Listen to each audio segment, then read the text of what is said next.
ബാലസിംഹങ്ങളും ഇരകിട്ടാതെ വിശന്നിരിക്കും. യഹോവയെ അന്വേഷിക്കുന്നവർക്കോ ഒരു നന്മയ്ക്കും കുറവുണ്ടാകയില്ല.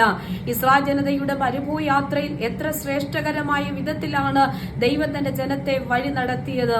പകൽ മേഘസ്തംഭവും രാത്രിയിൽ അഗ്നിസ്തംഭവുമായി തന്റെ ജനത്തെ വഴി നടത്തിയതാ.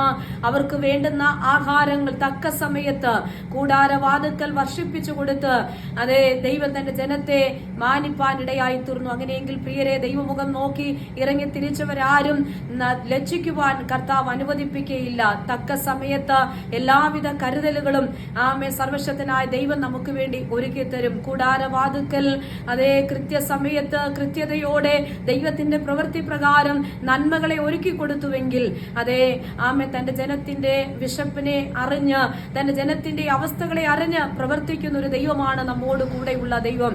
ആകയാൽ നമ്മുടെ ജീവിതത്തിന്റെ ഏത് സാഹചര്യങ്ങളായിക്കൊള്ളട്ടെ, ആത്മീക ഭൗതിക മേഖലകളിൽ ദൈവം നമുക്ക് വേണ്ടി കൃത്യസമയത്ത് പ്രവർത്തിക്കും. ഈ നാളുകളിൽ വിശ്വസിക്കുക, ദൈവം നമ്മുടെ തലമുറകൾക്ക് വേണ്ടി കരുതും.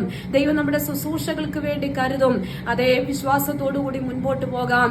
103-ാം സങ്കീർത്തനത്തിന്റെ 17-ാമത്തെ വാക്യത്തിൽ ഇങ്ങനെ പറയുന്നു: യഹോവയുടെ ദയ എന്നും എന്നേക്കും അവന്റെ ഭക്തന്മാർക്കും അവന്റെ നീതി മക്കളുടെ മക്കൾക്കും ഉണ്ടാകും. അങ്ങനെയെങ്കിൽ പ്രിയരെ, തന്റെ സ്നേഹിതനായിരിക്കുന്ന അബ്രഹാമിനോടുള്ള നീതി തന്റെ ജനമായിരിക്കുന്ന ഇസ്രായേലിനോട് കർത്താവ് മരുഭൂയാത്രയിൽ പ്രവർത്തിച്ചുവെങ്കിൽ നമ്മോടുകൂടെ കർത്താവിന്റെ ദയ എന്നും എന്നേക്കുമുണ്ട്.